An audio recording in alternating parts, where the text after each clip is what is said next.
रात्री हिने अगदी तमाशाच म्हणला हो. इतके घाबरलो होतो आम्ही, पण एवढ्या मध्यरात्री तुम्हाला फोन करून कसं बोलवणार? काय झालं काल रात्री?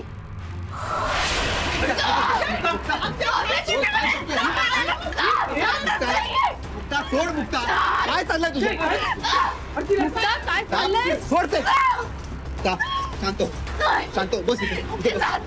मुक्ता, शांत हो, कोणी नाहीये तिकडे, कोणी नाहीये तिकडे, शांत हो, घाबरू नकोस, मी आहे इथे. मुक्ता,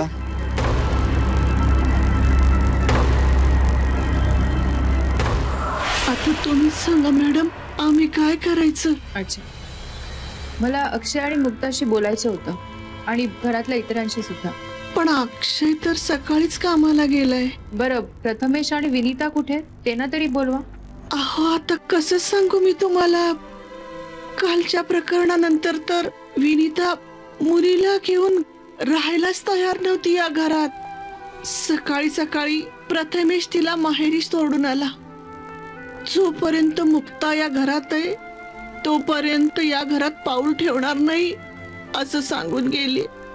ओ, आणि वृंदा? ती मात्र या सगळ्यातून वाचली. काल ती घरीच नव्हती, कॉलेजच्या पिकनिक साठी भंडारदऱ्याला गेलीये. संध्याकाळपर्यंत येईल.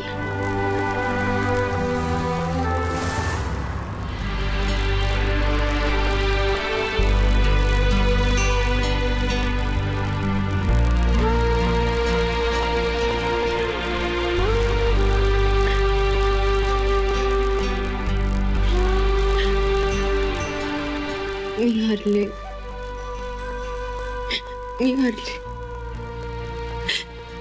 तुम्ही माझा नाद सोडा मॅडम, मी खरंच सांगते. तुम्ही तुमच्या परीने इतके प्रयत्न केले, त्याचा काही फायदा नाहीये. मला खरंच वेट लागलाय. मुक्ता, मुक्ता, हे बघ, मी तुला यातून बाहेर काढायला आले ना इथे. मी अशी आधार असतात हार मानणार नाहीये आणि तूही मानायची नाही. हे बघ, तू असं अवसान गाळून नको बसूस. आपण दोघे मिळून तुला यातून बाहेर काढू. कधी होणार आहे? माझ्या विचित्र वागण्यामुळे माझी सगळी जवळची माणसं माझ्यापासून दूर झाली. हे बघ, प्रत्येक गोष्टीची योग्य वेळ यावी लागते आणि ती वेळ आली ना की सगळं व्यवस्थित होतं. आणि आय एम शुअर तुझंही सगळं चांगलं होणार. बरं, मला सांग, काल रात्री नेमकं काय घडलं? आईंनी सांगितलं असेल ना तुम्हाला? हो, पण मला तुझ्या तोंडून ऐकायचं. सांग. काय नाही, 12चा सुमार होता आणि मी सगळं आवरून झोपले होते. हे आधीच झोपले होते, पण मी पण दमले होते, त्यामुळे मग मला पडल्या झोप लागली. आणि मग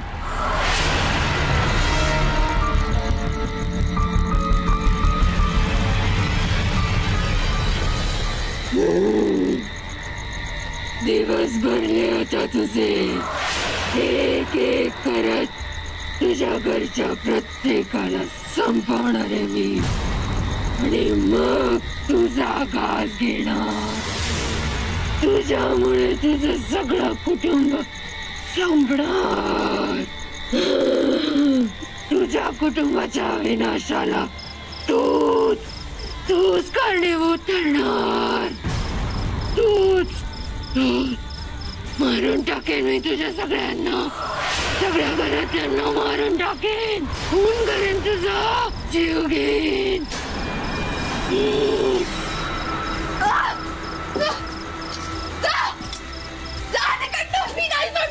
काय करतेस?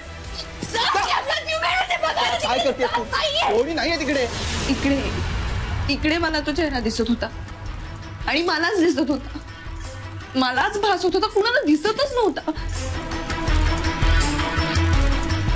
मला खरंच वेळ लागलाय कदाचित.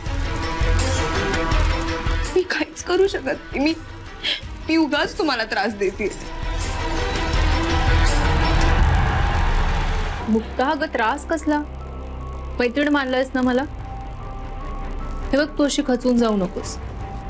मी बघते काय करायचं ते. मला सांग, तो चेहरा नेमका कसा दिसत होता?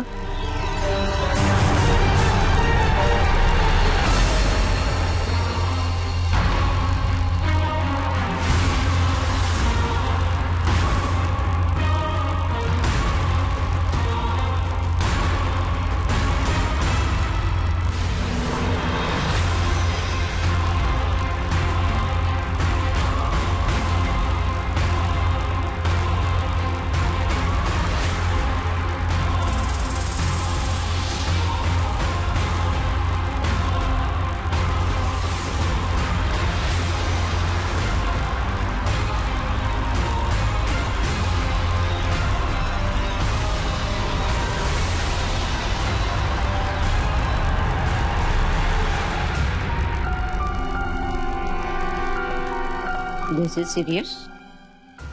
हा मॅटर आता कॉम्प्लिकेटेड होत चाललाय.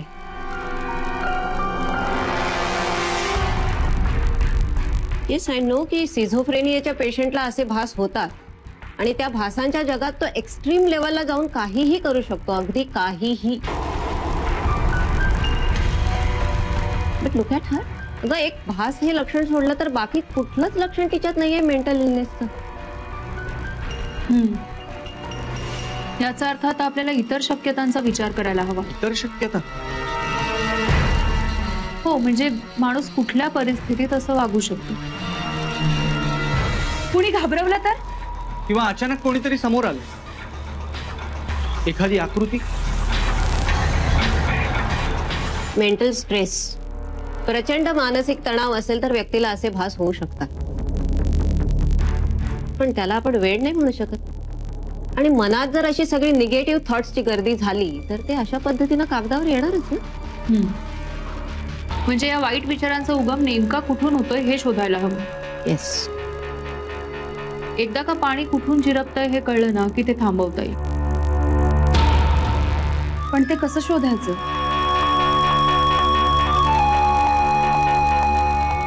मी जेव्हा घरात असते ना तेव्हा काहीच विपरीत घडत नाही, आणि मी नसले की तेव्हाच काहीतरी होतं. कोण खरं बोलतोय, कोण वाढवून सांगतोय, काही कळतच नाही. आपल्याला 24 तास घरातली माहिती कळायला हवी, तरच आपल्याला कळेल की मुक्ताला खरंच वेड लागलाय की नाही. मला ना आणखीन एक खटकलेली गोष्ट म्हणजे प्रथमेश आणि विनीताचा तडकाफडकी तिथून निघून जाणं. काहीतरी मिस करतोय का आपण? म्हणाली आपण आपल्या माणसांना सगळ्या घरच्यांची माहिती काढायला सांगितली होती. काय झालं? बहुतेकांची माहिती मिळाली आहे मॅडम. म्हणजे त्यांच्या कुटुंबाबाबत कुणाकडूनही वाईट कानावर आलेलं नाहीये. विनीता आणि प्रथमेश दोघंही खूप चांगली माणसं आहेत. मुक्ताचे सासू सासरे तर त्यांच्या मित्रमैत्रिणींमध्ये अतिशय लोकप्रिय, खूप प्रेमळ माणसं आहेत मॅडम. हा, आणि अक्षयचं ऑफिस मधलं रेप्युटेशनही चांगलं. शिवाय वृंदाही सरळ मार्गी आहे. शिवाय मॅडम ती इतकी साधी आणि देवभोळी आहे की तिच्या कॉलेजमध्ये तिच्या देवदेव करण्याची आणि कुणा महाराजांच्या आधी नाचण्याची थट्टा केली जाते. महाराज? कोण महाराज? हा, कोणीतरी भोंजाळ महाराज आहे. मला तरी काय एवढं इम्पॉर्टंट वाटत नाहीये, सगळी बोंदुगिरी वाटते. नाही सिद्ध, कुठल्या गोष्टीचं कधी महत्व निर्माण होईल काही सांगता येत नाही.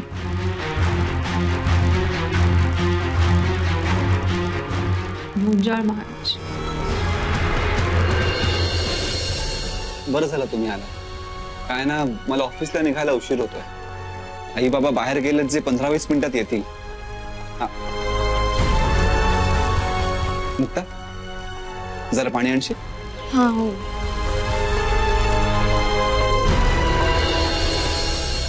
एक रिक्वेस्ट आहे तुम्हाला, प्लीज मुक्ता लवकरात लवकर कशी बरी होईल याकडे लक्ष द्या.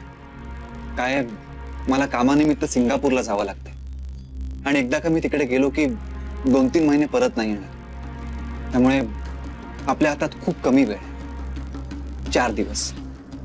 प्लीज काहीतरी करा, नाहीतर नाईलाजास्तव मला तिला हॉस्पिटलमध्ये ठेवावं लागेल. जरा पेशन्स ठेवा मिस्टर अक्षय, मुक्ता होईल लवकरच बरी. तिला बरं व्हावंच लागेल. आपल्या हातात फार कमी वेळ आहे. प्लीज लवकर.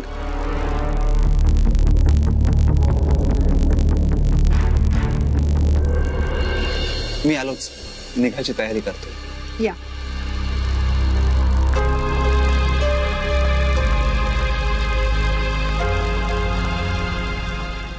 येऊ?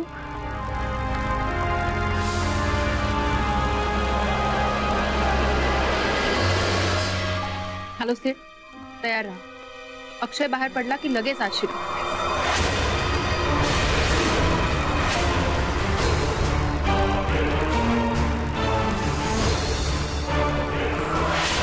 आता जी 2 माणसं येणार आहेत ती माझीच माणसं. आपल्याकडे फक्त 15 मिनिटं. 15 मिनिटात अख्ख्या घरात कॅमेरे लावायचे. चला कामाला लागा. क्विक. ओके.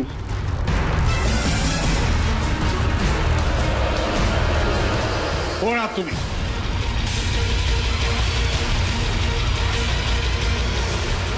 आणि इथे घरात काय करताय? आम्ही क्लीन अँड किल कंपनीतून आलोय पेस्ट कंट्रोल करण्यासाठी. पेस्ट कंट्रोलसाठी? आम्ही तर कोणालाच बोलवलेलं नाही.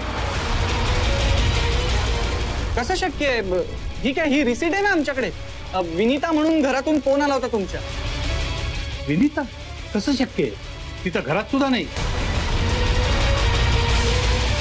आणि तिनं काही सांगितलं सुद्धा नाही आम्हाला. अहो खरंच विश्वास ठेवा माझ्यावर साहेब, तिचा फोन आला होता. 1 मिनिट, मी विनीताला फोन करतो.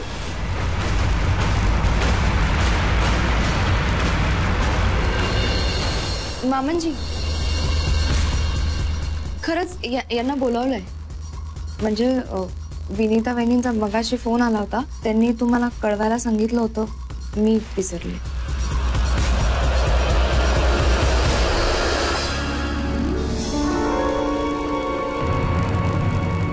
ठीक आहे, काय करायचं ते लवकर करा.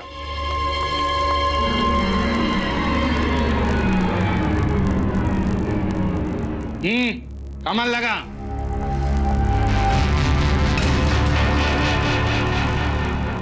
मनाली, तुम्ही दोघी बाहेर थांबा. कुणी आलं तर लगेच इशारा करा. हा, चला चला कामाला लागा.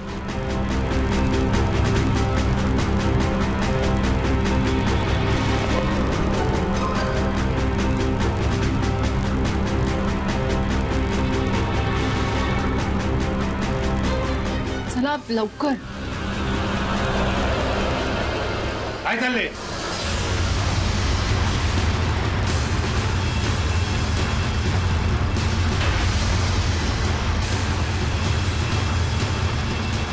आणा ते इकडे.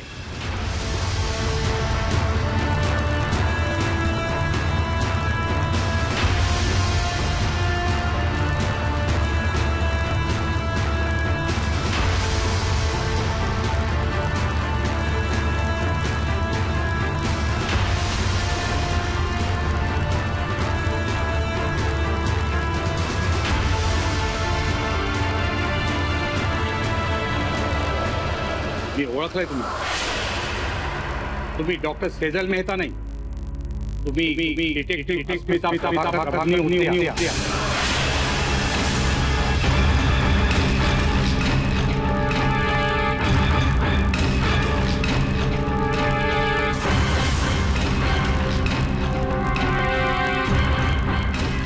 हाय, तर आहे ना, तुम्ही अस्मिता प्रभाकर अग्निहोत्रीच आहात ना?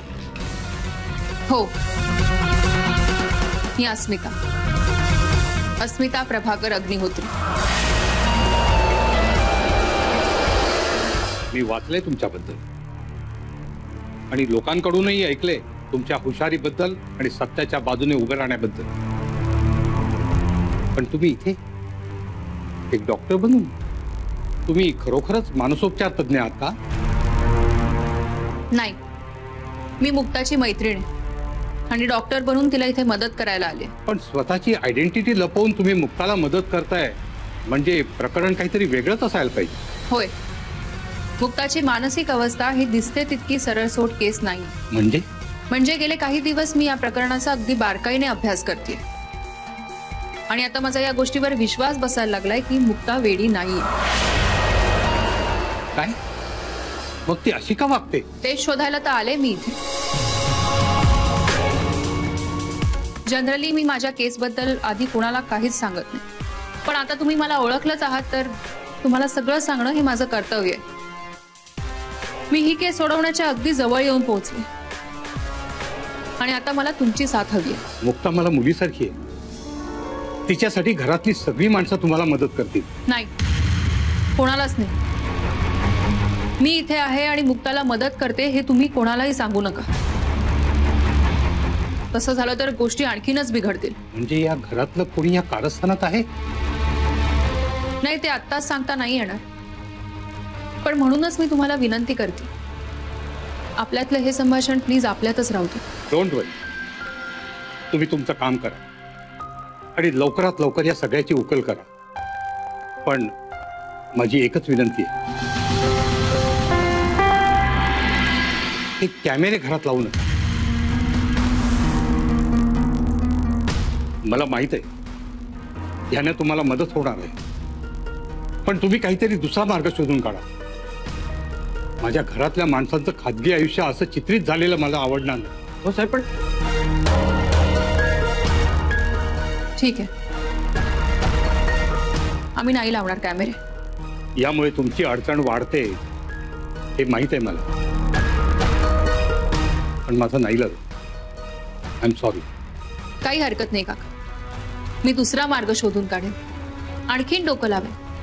पण या प्रकरणाच्या मुळाशी जाईनच.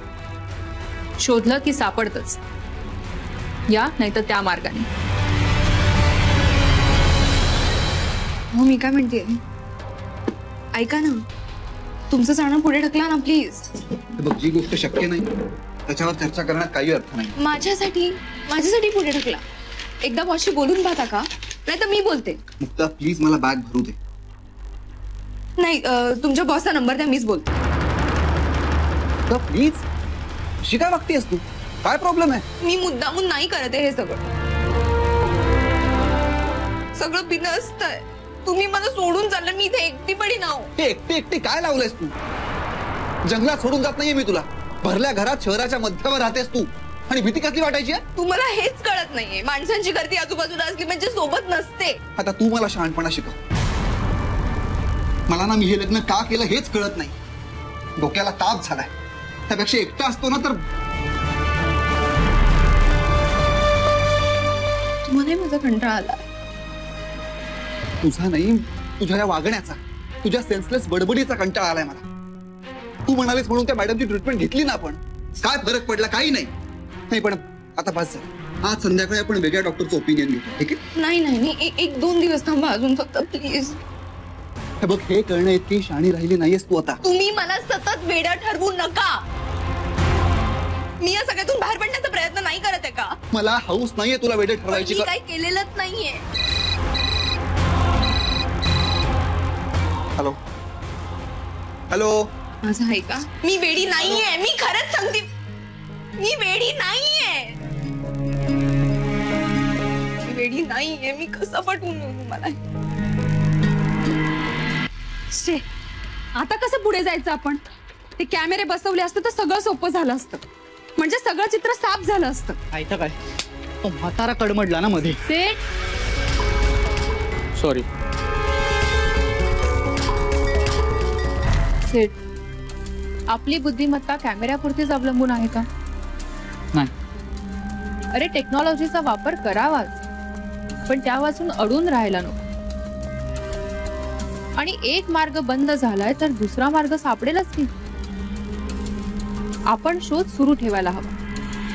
पण यात किती वेळ जाईल काहीच माहित नाही, आणि आता वेळ क्रुशल आहे. यू नेव्हर नो, कदाचित आपल्या या जिक्सॉ पझलचा एखादा तुकडा अचानक समोर येईल आणि सगळं जुळूनही जाईल. आपण आशा नाही सोडायची. मॅडम, बोला राकेश. तुम्ही सांगितलेल्या सबनीसांच्या बंगल्यावर पाळत ठेवताना एक गोष्ट सापडली.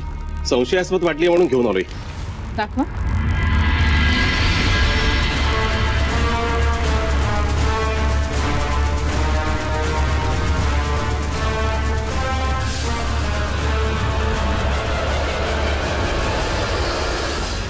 काल रात्रीच्या अंधारात बंगल्यातली एक बाई बाहेर आली. तिच्या हातात काहीतरी होतं. ती मागच्या सुनसान रस्त्यावर जाऊ लागली. मी तिचा पाठलाग केला.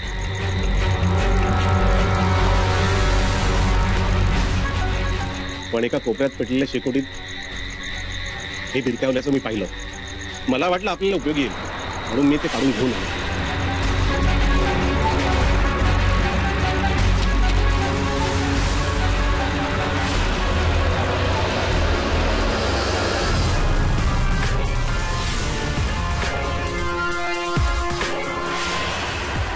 मनाली, या मुखवट्याची सगळी माहिती काढ.